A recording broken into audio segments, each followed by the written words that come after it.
last week's episode, we had just finished with blind spot number 3, which forced us to reckon with the fact that generative AI could stress our existing infrastructure to the breaking point.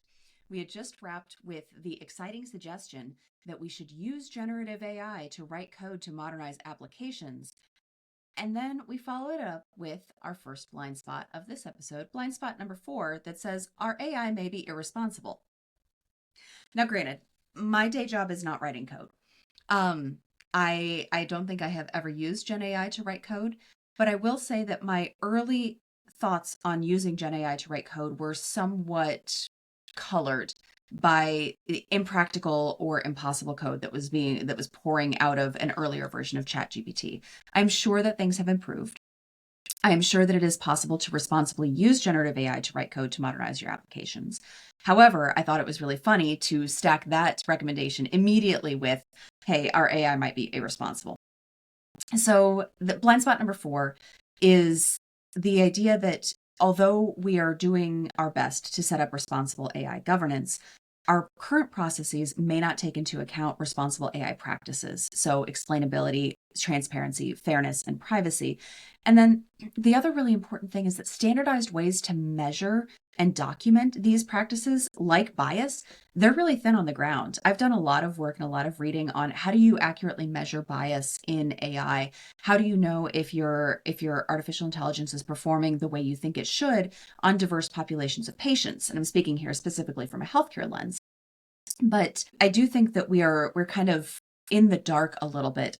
We know what our principles are. What are the best practices to uphold these principles? And of course, if you try to wait and see what the field will do, you risk being left behind. Like we referenced last episode, that idea of the snowballing tech debt, you can also kind of get a snowballing organizational debt whereby if you wait and you hold off and you're very cautious and very conservative and you don't put anything into practice, then by the time the field has moved on and we really must modernize, you're building everything kind of from scratch. And the cultural shift in order to do that is going to be enormous. So I was thinking about this as I was taking notes for this episode, and I thought about the cybersecurity training that we do.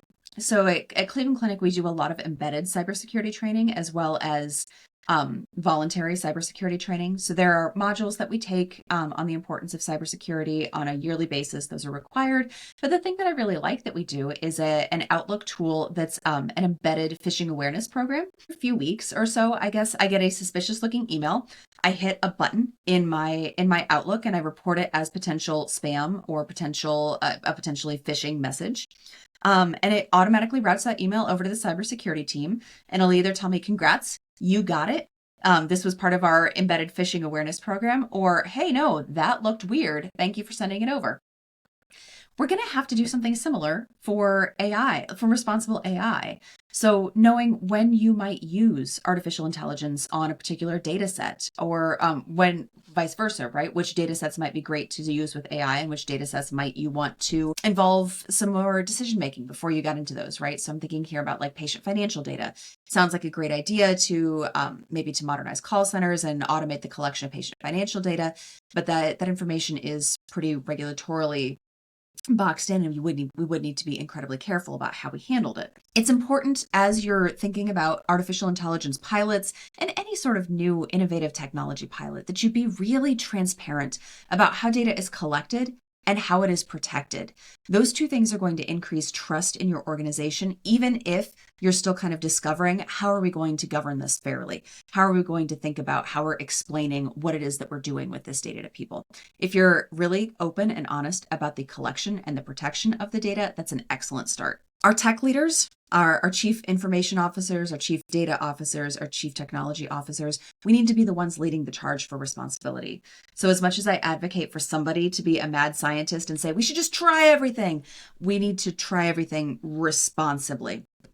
And no matter what we're trying, we need to document it and we need to publish it and we need to talk to people about it. Because even if it's not perfect, it's going to form the basis, that version 1, for ever improving efforts around governance and around safe and responsible artificial intelligence practices.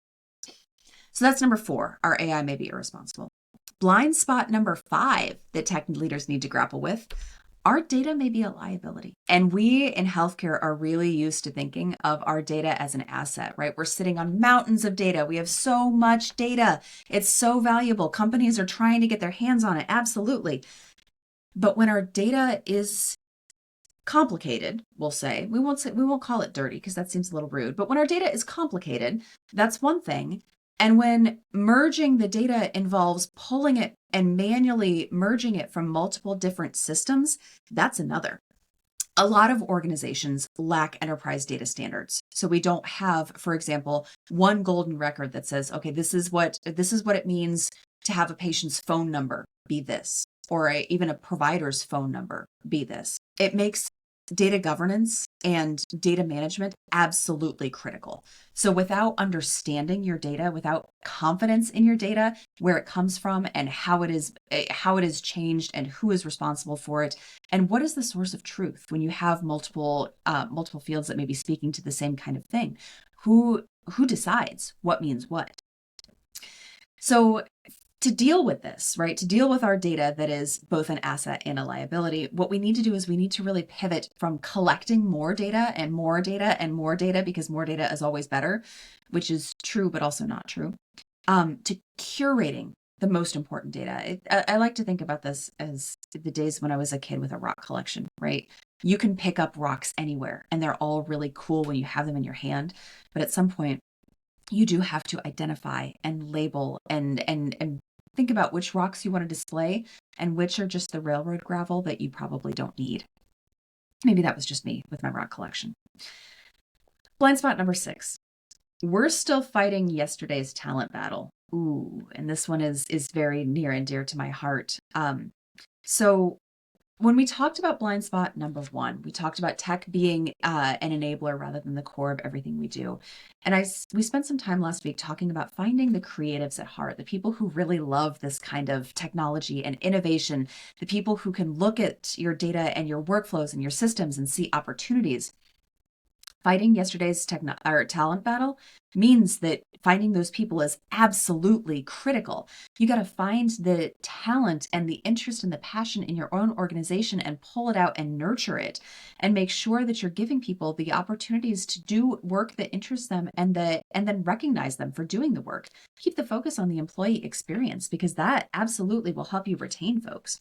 And you can do a lot of building of a really knowledgeable, savvy talent base within your own organization that has that cross-functional knowledge built in. So in last week's episode, we talked a lot about the need to be cross-functional and the need to work collaboratively with business leaders and finance leaders, as well as your own tech teams. And if you're growing your own talent, people are going to come in with that predetermined knowledge and that understanding and those relationships that they can pull on. And that'll be really, really helpful. If you're trying to lead strategy in concert with business leaders and finance leaders, it's really critical that you be able to speak their language, and that will help you gain their buy-in. This, by the way, is a BRM skill. It's like core of the BRM skill set is the ability to switch from one highly technical language into another highly technical language and make sure that both sides are aligned on what the goal is, and then figure out the common language that will get you there. It's absolutely critical. So thank you for coming along with me on this journey. This was really fun. In the end, I think it's important. The main thesis that I took away from this study is that we have to have technology folks at the table, and we have to grapple with the reality of our systems and our people. So our infrastructure, our data, our ability to collaborate organizationally, our ability to govern our own data, and our ability to have the correct talent to work with it.